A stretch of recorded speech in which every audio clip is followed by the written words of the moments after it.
ఆనాడు మానవ ధర్మాన్ని మేలుకొల్పడానికి ఏ విధంగా అయితే మన కార్యక్రమాన్ని ప్రతి ఏటా మనం తలపెట్టుకుంటున్నామో, ఇప్పుడు ఇందాక మా మురళి గారు చెప్తూ ఉండగా విన్నాను పురుష సూక్తం అనే అర్థాన్ని.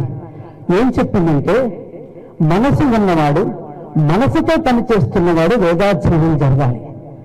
శరీరాన్ని తన సమాజానికి సమర్పించుకుంటూ ఆజ్ఞ మేరకు పనిచేసే వాళ్ళకి దేవాలయాలకు వెళ్ళకపోయినా పర్వాలేదు, వాళ్ళే దేవుని గుర్తించిందమ్మా.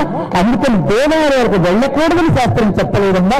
దేవాలయానికి వెళ్ళకపోయినా పర్వాలేదు, మీరే దేవుడు కాబట్టి మీకు ఇంకా దేవుడితో పని ఉంది అన్నారు తప్ప వెళ్ళకూడదని ఎక్కడ శాస్త్రం చెప్పలా. అలాగే స్త్రీలు కూడా వేదాలు చదవకూడదని చెప్పలా. వేదం చదవకపోయినా పర్వాలేదు, పంపేది మునగదు.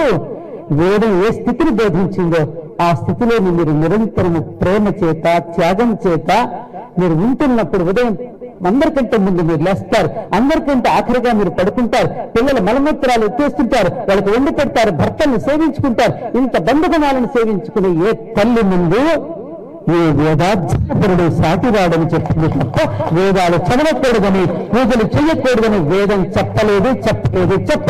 ఆమె జీవితమే వేదనలతో ప్రారంభమవుతుంది. కాబట్టి ఈ సందేశాన్ని జాతి జనులకు అందించడానికి సత్యపథం అనేటటువంటి పదం ద్వారా, ఆ మార్గాన్ని సత్యపథాన్ని మాకు ఏర్పాటు చేస్తే ఆ సత్యపథం ద్వారా మేము అడుగులు వేస్తున్నాం తప్ప ఇది నాది కాదు.